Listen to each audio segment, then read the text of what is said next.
नमस्कार.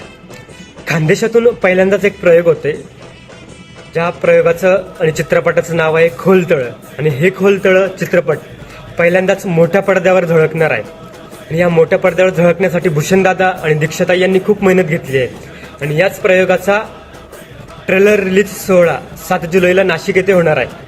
कारण आपली भाषा, आपली संस्कृती टिकवण्याचा प्रयत्न करण्याचा हा छोटासा प्रयत्न आहे. आणि यासाठी आपण सगळे सहकार्य कराल अशी अपेक्षा आहे. कारण आपली भाषा जर टिकवण्याचा हा छोटासा प्रयत्न जर यदा कदाचित यशस्वी नाही झाला, तर पुढे मोठ्या पडद्यावर असा प्रयोग करण्यासाठी कोणीच धाडस करणार नाही. तर मला अपेक्षा आहे की आपल्या खानदेशातील सर्व लोक, सर्व मंडळी, महाराष्ट्रातली सर्व मंडळी आम्हाला सहकार्य करतील आणि या चित्रपटाला चांगल्या प्रकारे दाद देतील आणि हा चित्रपट यशस्वी करतील अशी अपेक्षा आहे. जय हिंद, जय महाराष्ट्र.